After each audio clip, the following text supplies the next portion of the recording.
ಇವತ್ತು ಬಿಜೆಪಿಗೆ ಮಾತ್ರ ಇಲ್ಲಿ ಫ್ರೀಡಂ ಪಾರ್ಕಲ್ಲೇ ಪ್ರತಿಭಟನೆ, ಕಾಂಗ್ರೆಸ್ ಅವ್ರಿಗೆ ರಾಜ್ಯ ಎಲ್ಲ ಪ್ರತಿಭಟನೆ, ಅವ್ರಿಗಿಲ್ಲ. ಈ ಡಬಲ್ ಸ್ಟ್ಯಾಂಡರ್ಡನ್ನು ಪೊಲೀಸ್ ಕಮಿಷನರ್ ಅವರು ಬಿಡಬೇಕು. ಕಾನೂನು ಎಲ್ಲರಿಗೂ ಒಂದೇ. ಈ ಸರ್ಕಾರ ಒಂದೂವರೆ ವರ್ಷ ಎಷ್ಟೊತ್ತಾಗಿದೆ, ಅದ್ರ ಮಧ್ಯೆನೇ ಡಮಾರ್ ಅಂತ ಎಗರೋದ್ರೂ ಹೇಳಂಗಿಲ್ಲ. ಈ ಮಂತ್ರಿಮಂಡಲ ರಚನೆ ಆಗಿ ಗೊಂದಲ ಕ್ರಿಯೇಟ್ ಆದರೆ ಸರ್ಕಾರನೇ ಬಿದ್ದೋಗ್ಬೋದು.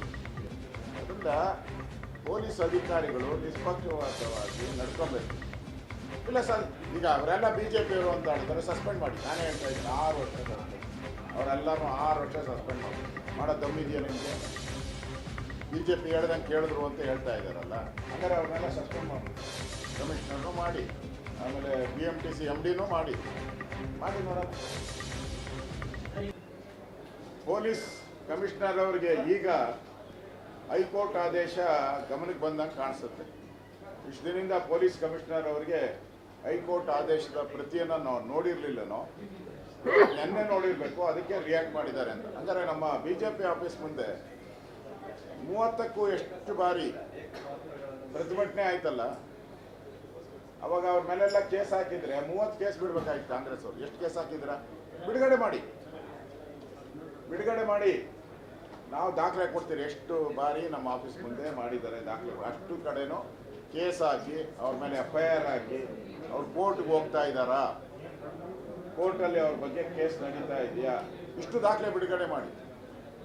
ಅದು ಬಿಟ್ಟು ಈ ಪೊಲೀಸ್ ವೈಫಲ್ಯದ ಬಗ್ಗೆ ನಾವು ಪ್ರಶ್ನೆ ಮಾಡಿದ್ದೇನೆ.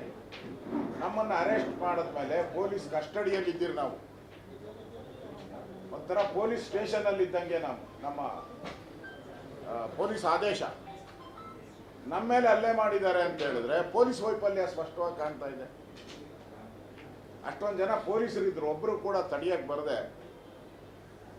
ಕಾಂಗ್ರೆಸ್ ಪರವಾಗಿ ನಿಂತಂತ ಪೊಲೀಸರು ಇವತ್ತು ಬಿಜೆಪಿಗೆ ಮಾತ್ರ ಇಲ್ಲಿ ಫ್ರೀಡಂ ಪಾರ್ಕಲ್ಲೇ ಪ್ರತಿಭಟನೆ, ಕಾಂಗ್ರೆಸ್ ಅವ್ರಿಗೆ ರಾಜ್ಯ ಎಲ್ಲ ಪ್ರತಿಭಟನೆ, ಅವ್ರಿಗಿಲ್ಲ. ಈ ಡಬಲ್ ಸ್ಟ್ಯಾಂಡರ್ಡನ್ನು ಪೊಲೀಸ್ ಕಮಿಷನರ್ ಅವರು ಬಿಡಬೇಕು.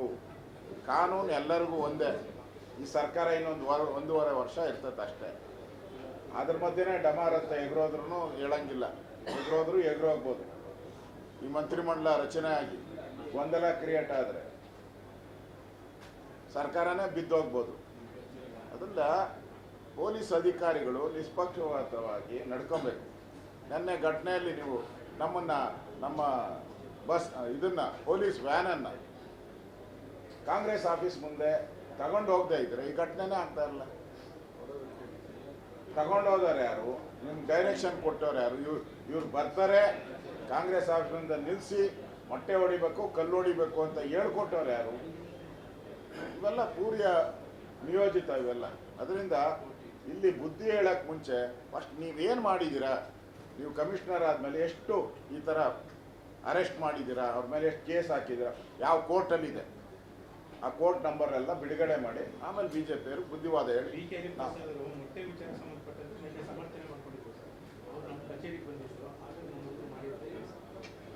ನಾವ್ಯಾರೋ ಅವ್ರ ಖರ್ಚು ಅವ್ರು ಹೇಳಿದಂತೆ ಯಾರೋ ಡ್ರೈವರ್ನೇ ನಾವು ಹೈಜಾಕ್ ಮಾಡಿದ್ದೀರಿ ಅಂತ ಹೇಳಿದ್ದಾರೆ ಅವರು. ಅಲ್ಲಮ್ಮ, MD ಯಾರು? ನೀವೇ ಹಾಕಿರೋದಲ್ಲ BMTCಗೆ MD. ಕಮಿಷನರ್ ಯಾರು?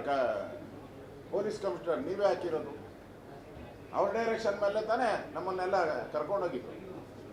ಅವ್ರು ಸರಿ ಇಲ್ಲ ಅಂತ ಹೇಳಿದ್ರೆ ನೀವೇ ದುಡ್ಡು ತೊಗೊಂಡು ಹಾಕಿದ್ದೀರಲ್ಲ, ಅವ್ರನ್ನೆಲ್ಲ ಕಾಸು ತೊಗೊಂಡು ತಾನೇ ಅವ್ರನ್ನೆಲ್ಲ ಟ್ರಾನ್ಸ್ಫರ್ ಮಾಡಿರೋದು. ಕೇಳಿ, ಅವ್ರನ್ನ ಫ್ರೀಯಾಗಿ ಮಾಡಿಕೊಟ್ಟಿದ್ರೆ ಕೇಳಿ, ಕಾಸು ತಗೊಂಡಿದ್ರೆ ಸುಮ್ಮನೆ ಇದ್ಬಿಡಿ ಅಷ್ಟೇ. ಇಲ್ಲ ಸರ್, ಈಗ ಅವರೆಲ್ಲ BJPಯವರು ಅಂತ ಹೇಳಿದ್ರೆ ಸಸ್ಪೆಂಡ್ ಮಾಡಿ. ನಾನೇ ಹೇಳ್ತಾ ಇದ್ದೀನಿ 6 ವರ್ಷ ಸಸ್ಪೆಂಡ್.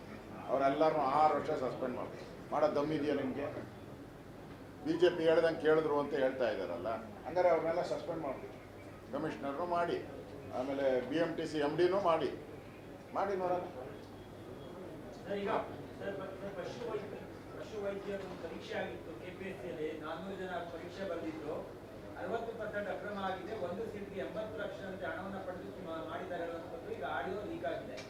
ಆಡಿಯೋ ನಾನು ತರಿಸ್ತಾ ಇದ್ದೀನಿ, ಬರ್ತಾ ಇದೆ. ಆಡಿಯೋ ಬಂದಮೇಲೆ ನಿಮ್ಮ ಮುಂದೆ ಪ್ಲೇ ಮಾಡಿ ಅದರಲ್ಲಿ 80 ಲಕ್ಷ ರೂಪಾಯಿಗೆ ಡಿಮ್ಯಾಂಡ್ ಮಾಡಿರೋದು ಎಲ್ಲನೂ ಕೂಡ ದಾಖಲೆಗಳು ತರಿಸಿ ನಾಳೆ ಅದನ್ನು ನಾಳೆ ಮಾತಾಡ್ತೀವಿ. ಮಾಡ್ತೀವಿ. ಇಂಪಾರ್ಟೆಂಟ್ ಇಶ್ಯೂ ಇದೆ. Thank you. Thank you.